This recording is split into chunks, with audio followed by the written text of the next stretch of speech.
Hi, today we're going to be looking at Isaiah chapter 9. So excited about the revelation that comes through Isaiah about humility and what it does for us. So let's dive right in.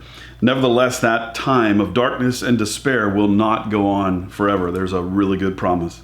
The land of Zebulun and Naphtali will be humbled, but there will be a time in the future when Galilee of the Gentiles, which lies along the road that runs between Jordan and the sea, will be filled with glory. The people who walk in darkness will see a great light. Those who live in the land of deep darkness, a light will shine, and you will enlarge the nation of Israel, and its people will rejoice. And they will rejoice before you as people who rejoice at the harvest, and like warriors dividing the plunder.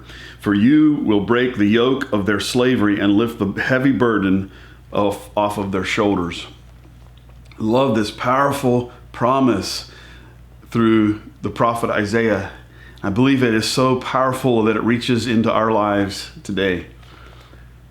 You know, I found that life isn't one solid bed of roses. Have you? There are ups and downs, ins and outs. There are times when we don't see as clearly as we would like to see. In fact, there are times when it feels like we're surrounded in darkness or by darkness, that we're walking in darkness, that we can't see our own way. And there are times, there's these two D's at the beginning of this prophecy, that time of darkness and despair. Darkness and despair come over us and around us, sometimes not because of us, just because of the circumstances we're in or going through. And other times because we have invited them, because we've made choices that really weren't the best choices. Either way, the promise of God still stands. That time of darkness and despair will not go on forever. Beloved, let me encourage you this morning. You may feel like you're going through a challenging time today, but I want to encourage you, you don't have to build a condo and take up residence there. The children of Israel were never intended to stay or live in the wilderness. They were intended to live in the promised land. And what is the hinge pin? What's the decision point that got them through the wilderness into the promised land? They spent 40 years going around a mountain because they decided that they knew better than God. That's called pride. But when they turned their attention toward God and they let God adjust their perspective of themselves. Remember before they said, oh, we can't go in those. We're like grasshoppers in their eyes, in our own eyes compared to the giants in the land. They let their perspective override God's perspective. That's called pride. The prophecy of Isaiah says that time of darkness and despair will not go on forever. For Zebulun and Naphtali will be humbled. The turning point is humility. If we want to get through and out of places of darkness and despair in our lives, the turning point, the hinge pin, the decision point that allows us to go from one place into another is humility. It's that point of recognizing that we are not all that, but God is all that.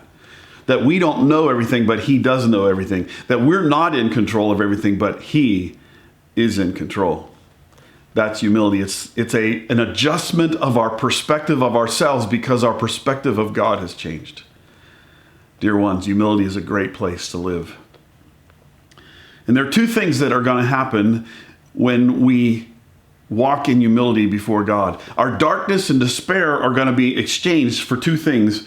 He said that time in the future they'll be humbled, and there will be a time in the future when Galilee and of the Gentiles which lies along the road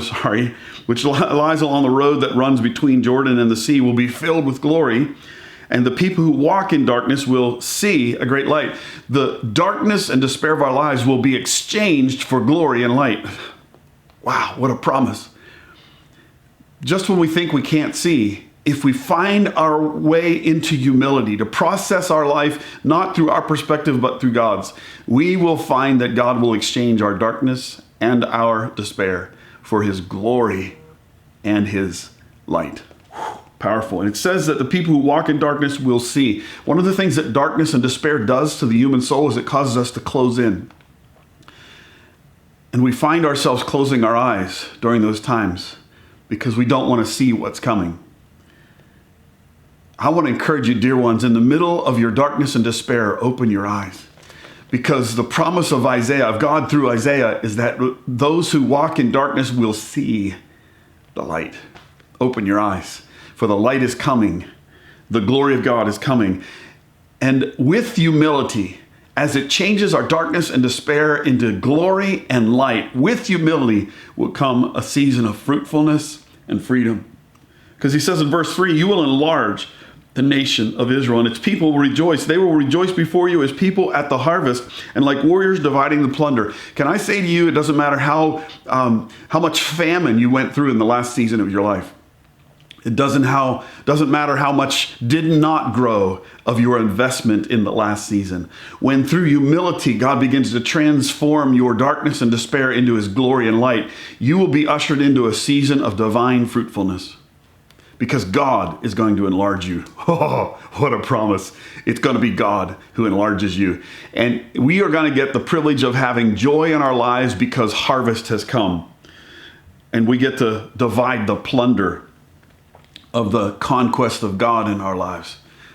So that's the fruitfulness of our new season that we're coming into because of humility. And lastly, it's a season of freedom. When you're in darkness and despair, there's not a lot of freedom to move around. There's not a lot of freedom. We don't feel free to do things that are in our hearts to do. In fact, we feel like we're in prison. But thank God, as Isaiah prophesies later on, that the Spirit of the Lord was on Jesus and he has anointed Jesus to bring good news. What's the good news? Release to the captives. He's going to set those free who have been in prison. I want to tell you, when we respond to God rather than our darkness and despair, and we respond out of the right perspective of humility, God will not only bring glory and light, and he'll usher in a new season of fruitfulness, but he'll bring us into a season of freedom. It's for freedom's sake, Galatians 5:1, that Christ has set us free. He wants you to be free, to be all that he's created you to be, to experience all that he's given you to experience. Dear ones, let God change your despair and your darkness into glory and light through humility. And let him bring you into a brand new season of fruitfulness and freedom.